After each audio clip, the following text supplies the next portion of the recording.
Olá, meus queridos, tudo bem com vocês? Que a graça e a paz de Jesus estejam contigo nesse dia. Estou passando aqui para deixar para você um pensamento sobre o tema que você já deve ter visto ali na descrição. Eu quero falar sobre o dispensacionalismo e pensar com você aqui nesse vídeo sobre o que de fato é o dispensacionalismo. O dispensacionalismo, ele não é sobre soteriologia. O dispensacionalismo, ele não é uma corrente, um sistema teológico que se preocupa basicamente com a soteriologia. O que é a soteriologia? A soteriologia é a doutrina da salvação. É a área da teologia sistemática que se dedica a estudar o que é a salvação, como se desenvolve a salvação, a iniciativa da salvação e assim por diante. Então, o dispensacionalismo, ele não é sobre a soteriologia. Ele não se preocupa essencialmente com a soteriologia, tá bom? Então você vai encontrar dispensacionalistas que concordam em aspectos dentro da soteriologia e outros que não concordam com aspectos dentro da soteriologia. O que eu quero dizer com isso? Você vai encontrar dispensacionalistas calvinistas, você vai encontrar dispensacionalistas arminianos, você vai encontrar dispensacionalistas que não é calvinista e nem arminiano, tá? Então, sobre o que é o dispensacionalismo? O dispensacionalismo, ele é basicamente sobre eclesiologia, que é a área da teologia sistemática que se preocupa com o que é a igreja, estuda sobre o que é a igreja, define o que é a igreja, pensa sobre o que é a igreja, dentro daquilo que as Sagradas Escrituras revelam. E o dispensacionalismo, ele é também sobre escatologia. O que é escatologia? É o estudo das últimas coisas, certo? Então, o dispensacionalismo, ele é sobre escatologia e sobre eclesiologia. Por que que eu estou dizendo isso para você? Bem, há muitos críticos ao dispensacionalismo que levantam questões sobre a forma que os dispensacionalistas entendem a salvação, ok? E a crítica é que os dispensacionalistas, eles creem em diversas formas de salvação. Eles creem em diversos meios de salvação, o que não é verdade. O dispensacionalismo, ele acredita que só há um caminho para a salvação.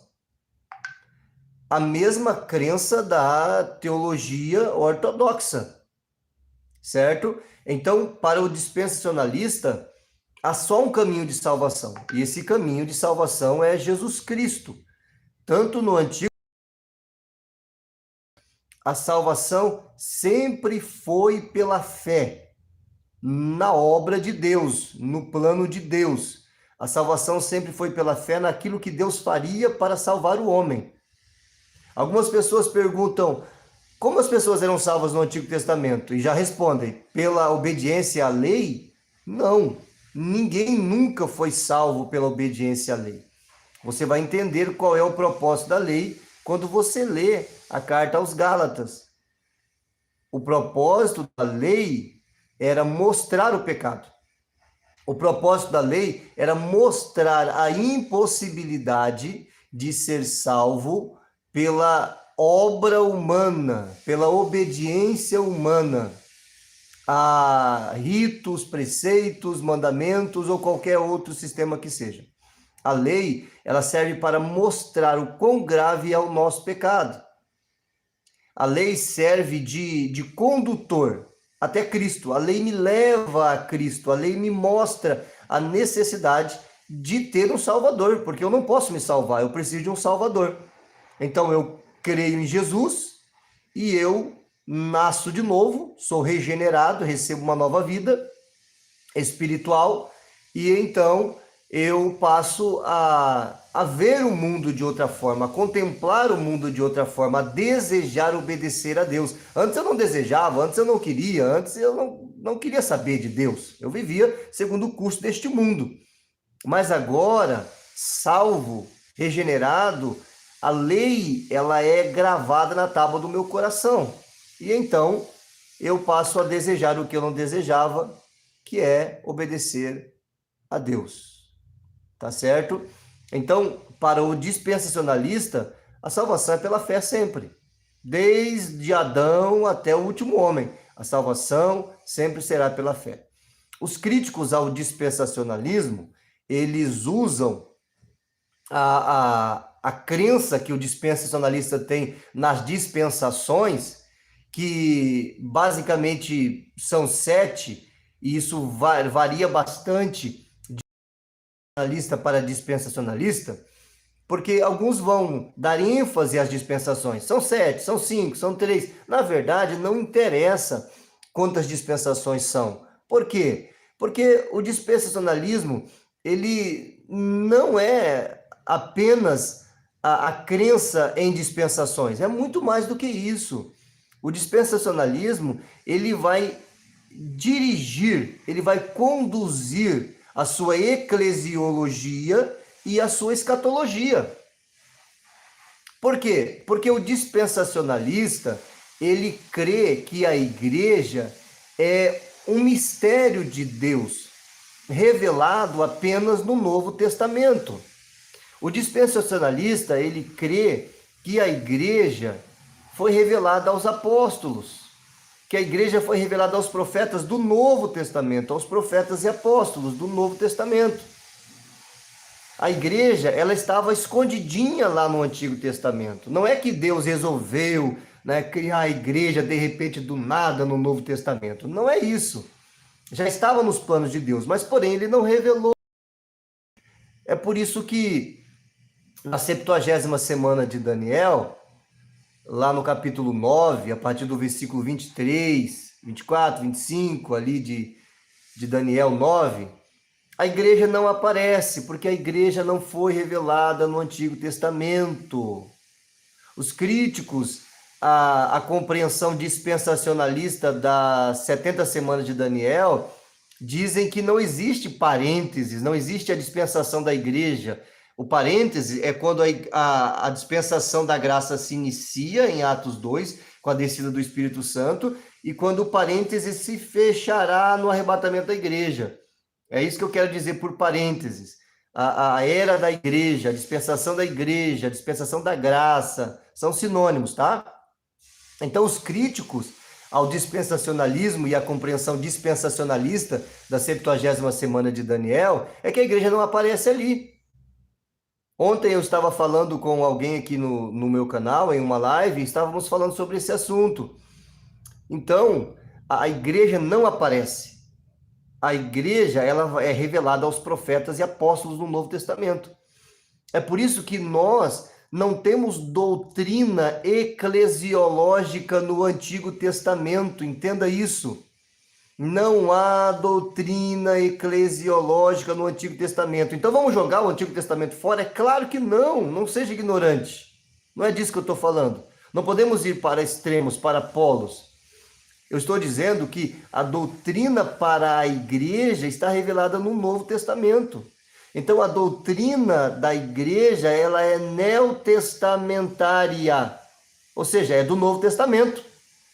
E não veterotestamentária, ou seja, do Antigo Testamento. O Antigo Testamento, ele serve, claro que serve para a igreja, mas não como doutrina, não como normativo, ok? Porque a igreja é um mistério revelado no Novo Testamento, é o parênteses, é o tempo, é o hiato na história que Deus decretou para tratar com os judeus, que são os 490 anos, as 70 semanas de Daniel.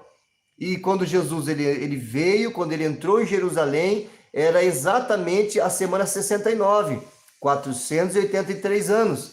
e ele foi rejeitado pelos judeus. Abriu parênteses na história, então, para que todos os povos pudessem ser salvos. É aquilo que Deus havia dito para Abraão. Deus disse para Abraão: todas as nações serão benditas em ti, Abraão, por causa da tua semente, Abraão. Quem? O Messias. Então Deus, na sua soberania, na sua presciência, no seu saber de todas as coisas, ele conhece o início, o meio e o fim. Lá em Isaías 49:10, diz que ele sabe o fim desde o princípio. Ele sabe o fim desde o princípio. Ele sabe como a história termina antes dela começar. E eu não vou entrar aqui em a soberania de Deus e liberdade humana, não vou entrar nesse ponto, o vídeo não é sobre isso, mas eu quero que Deus sabe, por Deus saber, então, quando ele promete a Abraão que por causa dele, da semente dele, o Messias, todas as nações seriam benditas, todos os povos seriam abençoados, é na dispensação da graça, na dispensação da igreja, então, que Deus cumpre. Por quê? Porque o Messias proporcionou a salvação para todos. Deus sabia que o Messias seria rejeitado. Então, ele organiza de uma forma soberana, respeitando a liberdade humana, ou levando em conta a liberdade humana, uma definição melhor, para que as nações pudessem, então, ser alcançadas. Quando a dispensação da igreja terminar, no arrebatamento, então Deus volta a sua atenção ao povo de Daniel, que é o povo judeu, que é a cidade de Jerusalém, que é o país de Israel.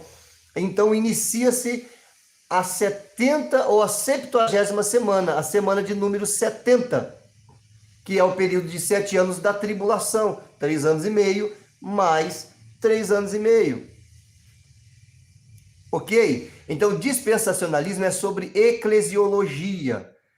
O dispensacionalista, ele vai ter a sua eclesiologia, ele vai entender a igreja como sendo doutrinada, sendo normatizada pelo Novo Testamento.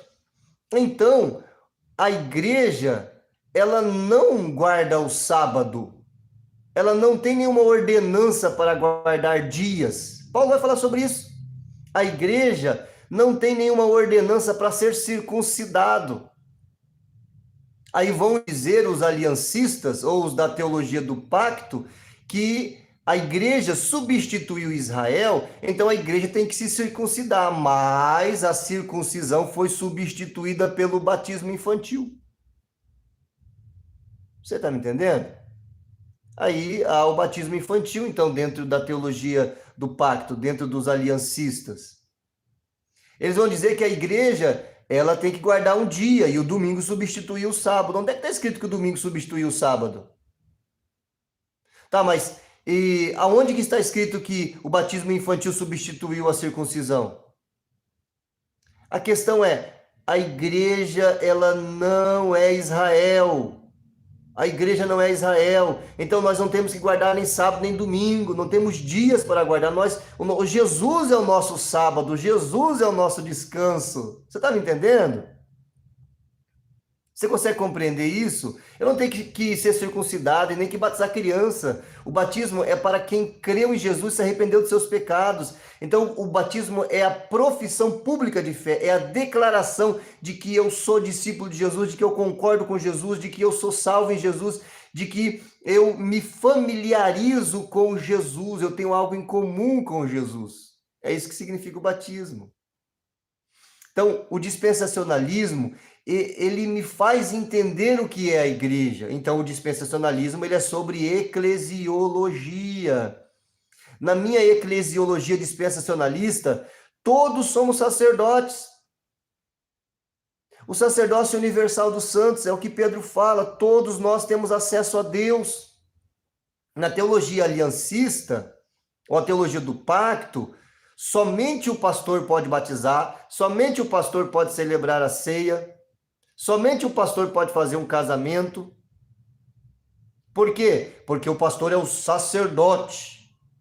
E eu respeito os meus irmãos aliancistas, eu os amo, eu tenho colegas que nem sabem que são aliancistas, mas são adeptos da teologia do pacto, mas eu não compactuo com essa definição de eclesiologia. A minha eclesiologia é definida pela minha crença dispensacionalista. Todos os crentes têm acesso a Deus. Agora, com essa pandemia, esse isolamento social, tivemos que celebrar a ceia online e cada cristão na sua casa com a sua família. Então, cada família teve a oportunidade de celebrar a ceia. Olha só, porque são sacerdotes, têm acesso a Deus. Só o pastor ora, só o pastor tem poder, só o pastor tem acesso a Deus. Não é verdade. A crença dispensacionalista dentro da eclesiologia é que todos os crentes têm acesso a Deus. Amém? O templo, o prédio onde a igreja se reúne é a casa de Deus? É claro que não. Vamos à casa de Deus. Quem falava isso eram os israelitas no Antigo Testamento, porque a casa de Deus era o templo de Salomão. A casa de Deus era o templo que foi reconstruído e reconstruído.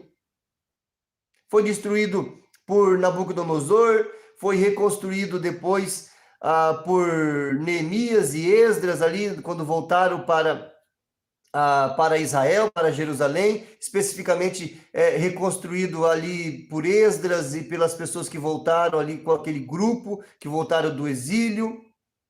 Neemias ficou basicamente na reconstrução das muralhas e da cidade.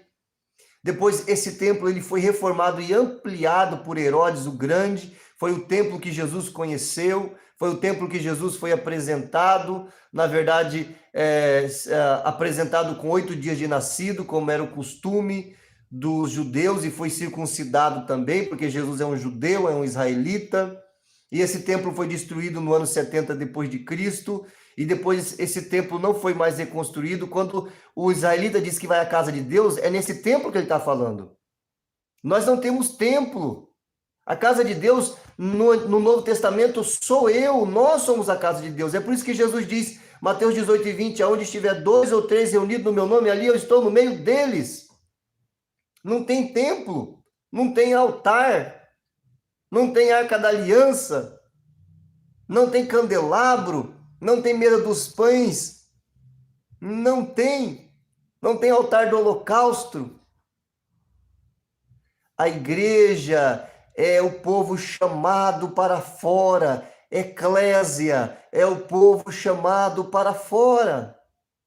Isso é a igreja. Nós somos chamados para fora do mundo, do sistema. Nós estamos em Cristo e reinamos com Cristo. Habitamos com Cristo já nas regiões celestiais. Olha que coisa maravilhosa. Estamos com Cristo. Olha o privilégio da igreja. Nós não somos Israel. Amamos Israel. Oramos por Israel. Oramos para que Israel se converta, e vai chegar o dia que a nação se converterá na grande tribulação, quando Jesus voltar no final da grande tribulação. Então, eclesiologia, a minha eclesiologia, a minha doutrina sobre igreja é definida pela minha crença dispensacionalista. E dispensacionalismo também é sobre escatologia. A minha escatologia é definida pela minha crença dispensacionalista. Basicamente, a 70ª semana de Daniel, o texto de Tessalonicenses, 2 Tessalonicenses capítulo 2, 1 Tessalonicenses capítulo 4, Apocalipse, a compreensão de que a igreja desaparece no capítulo 4 e só volta no capítulo 19 com Jesus, então a igreja não estará aqui na grande tribulação. E eu não estou nem falando dos textos, dos versículos isolados ali em Tessalonicenses, em Apocalipse 3:10, que diz que ele nos guardaria, Jesus nos guardaria, Deus nos guardaria do tempo da tribulação, ou da provação que viria sobre toda a terra. Não estou nem citando esses versículos isolados. Eu estou falando da 70ª semana de Daniel. Eu estou falando que o texto de 1 Tessalonicenses capítulo 4, versículo 15 ao 17, é diferente do relato de Apocalipse 19, quando Jesus volta com a igreja no final da grande tribulação.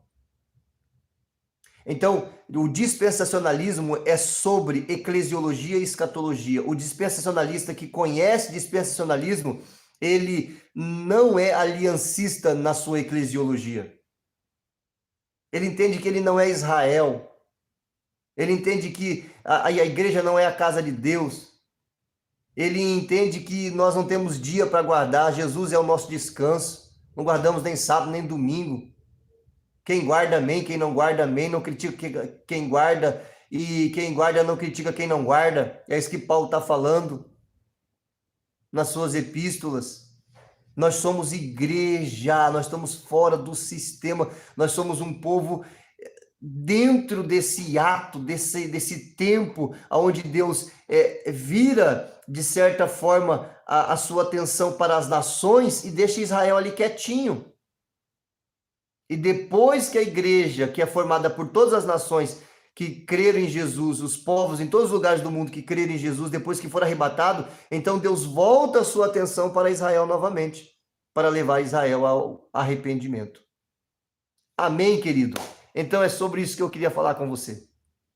Dispensacionalismo é sobre eclesiologia e sobre escatologia, não é sobre soteriologia. Nós não temos uma soteriologia definida. Eu, por exemplo, na minha soteriologia, eu tenho a minha posição. Existem dispensacionalistas que são calvinistas. Eu posso citar aqui o pastor Marcos Granconato, da Igreja Batista Redenção, e os pastores daquela igreja. E existem dispensacionalistas que são arminianos, a maioria deles é arminiana. E são todos dispensacionalistas, apesar de muitos não saberem, mas são dispensacionalistas. E tem dispensacionalistas que não são nem calvinistas e nem arminiano. Tem dispensacionalistas que são molinistas. Numa outra hora eu explico o que é o molinismo. Eu vou fazer um vídeo explicando o que é o calvinismo, o que é o molinismo e o que é o arminianismo.